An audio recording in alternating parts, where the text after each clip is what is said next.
Indian polity bits నేర్చుకుందాం. Question: స్వతంత్ర భారతదేశపు తొలి గవర్నర్ జనరల్ ఎవరు? A. Rajaji, B. Lord Mountbatten, C. Jawaharlal Nehru, D. Sardar Patel. సరైన సమాధానం B. Lord mount బాటన్.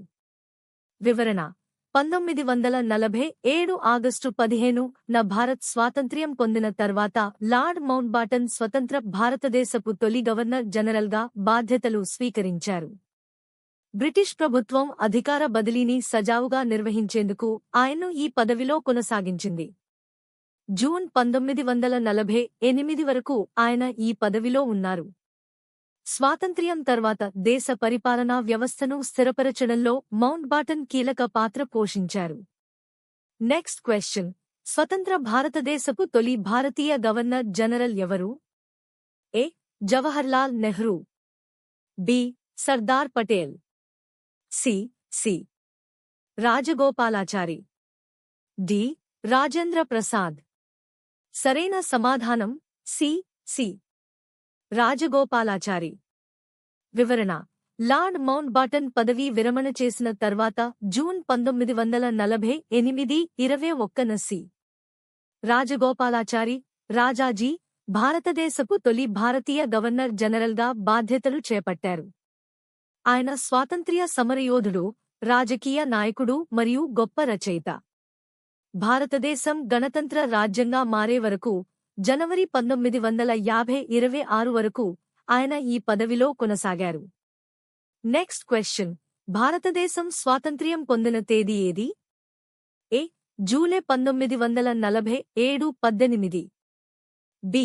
1947 August 14, C.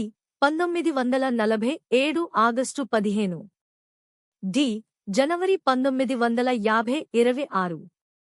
సరైన సమాధానం సి. 1947 ఆగస్టు 15. వివరణ: సుమారు 200 సంవత్సరాల బ్రిటిష్ పాలన అనంతరం 1947 ఆగస్టు 15న భారతదేశం స్వాతంత్ర్యం పొందింది. ఈ చారిత్రక రోజున Jawaharlal Nehru tryst with destiny ప్రసంగం చేశారు. ఈ రోజు ప్రతి సంవత్సరం స్వాతంత్ర్య దినోత్సవంగా జరుపుకుంటారు. నెక్స్ట్ క్వశ్చన్: పాకిస్తాన్ స్వాతంత్ర్యం పొందిన తేదీ ఏది? A. 1947 August 14, B. 1947 August 15, C. July 1947 18, D.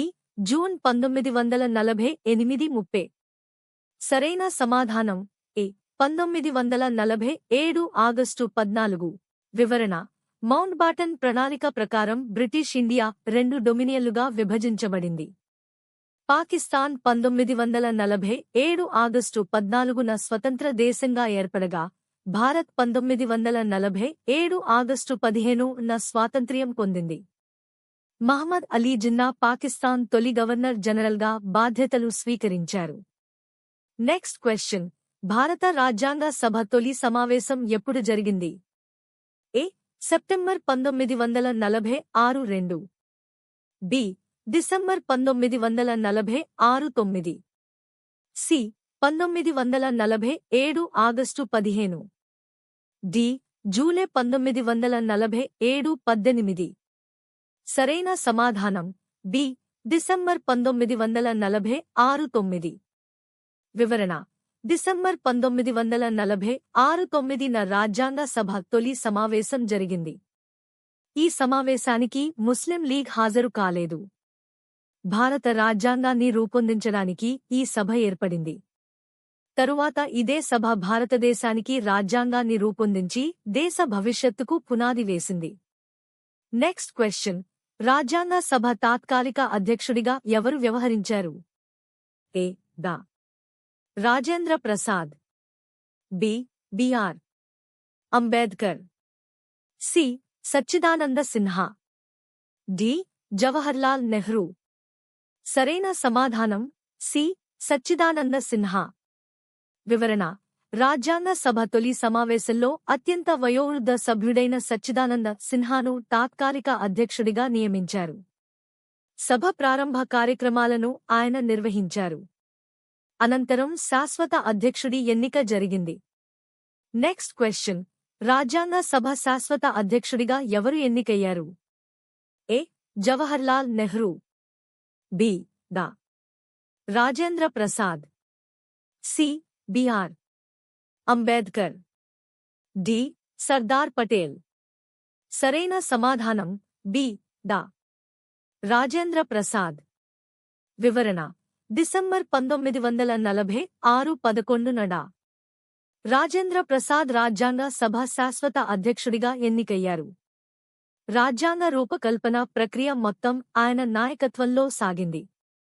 తరువాత స్వతంత్ర భారతదేశపు తొలి రాష్ట్రపతిగా కూడా ఎన్నికయ్యారు. Next question. భారత రాజ్యాంగ రూపకల్పన కమిటీ, డ్రాఫ్టింగ్ కమిటీ అధ్యక్షుడు ఎవరు? A. Jawaharlal Nehru, B. Rajendra Prasad, C. Sardar Patel, D. డా. బిఆర్ అంబేద్కర్. సరైన సమాధానం డి. డా. బిఆర్ అంబేద్కర్. వివరణ: 1947 ఆగస్టు 29న డ్రాఫ్టింగ్ కమిటీ ఏర్పడింది. దీనికిగా బిఆర్ అంబేద్కర్ అధ్యక్షుడిగా నియమితులయ్యారు. రాజ్యాంగంలోని ముఖ్యమైన నిబంధనలను రూపొందించడంలో ఆయన కీలక పాత్ర పోషించారు. అందువల్ల ఆయనను భారత రాజ్యాంగ శిల్పి అని పిలుస్తారు. Next question. భారత రాజ్యాంగం ఎప్పుడు ఆమోదించబడింది? ఏ. November 1949 26, B. జనవరి 1950 26, సి.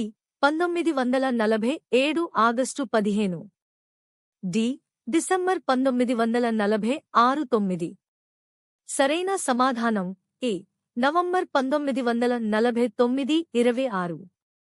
వివరణ: సుమారు 2 సంవత్సరాలు 11 నెలలు 18 రోజుల పాటు జరిగిన చర్చల అనంతరం భారత రాజ్యాంగాన్ని నవంబర్ 1949 26న రాజ్యాంగ సభ ఆమోదించింది.